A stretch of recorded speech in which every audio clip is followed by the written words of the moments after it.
Visakha steel ప్లాంట్కు అవసరమైన అన్ని వసతులు సమకూరుస్తామని ఎక్సైజ్ శాఖ మంత్రి కొల్లు రవీంద్ర తెలిపారు. ఈ 5 ఏళ్లలో రాష్ట్రానికి అనేక పరిశ్రమలు వస్తాయన్నారు. సింహాద్రి అప్పన్నను మంత్రి దర్శించుకుని ప్రత్యేక పూజలు చేశారు. ఆలయ ఈవో అధికారులు మంత్రికి ఘన స్వాగతం పలికారు. 5 ఏళ్ల పాలనలో వైసీపీ నేతలు విశాఖను అడ్డగోలుగా దోచుకున్నారని కొల్లు రవీంద్ర విమర్శించారు. 2019 ఎన్నికల్లో జగన్మోహన్ రెడ్డి ప్రభుత్వం రావడం వచ్చిన తర్వాత అన్ని పరిశ్రమలు కూడా వాడిని భయపడిపోయారు.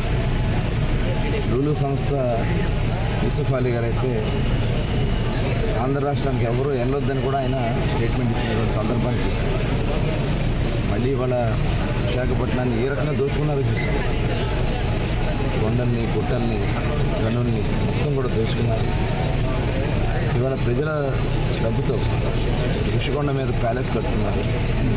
ఇవన్నీ కూడా ప్రజలు ఆలోచన చేసి ఇవాళ చంద్రబాబు నాయుడు గారు, పవన్ కళ్యాణ్ గారు, భారతీయ జనతా పార్టీ ప్రభుత్వం కూటమి కావాలని కోరుకుని దాదాపు 94% మ్యాండేట్ ఇచ్చి గెలిపించుకున్నారు. ఇవాళ వాళ్ళ నమ్మకాన్ని నిలబెట్టే విధంగా రాష్ట్ర ముఖ్యమంత్రి గారు పనిచేస్తూ సంక్షేమ కార్యక్రమాల్లో పెన్షన్ ఇచ్చాము. పెంచిన పెన్షన్ 4,000 రూపాయలు పెంచుతామని చెప్పాం. వచ్చిన నెలలోనే 3 నెలలు కూడా కలిపి ఇవ్వడం కూడా జరిగింది.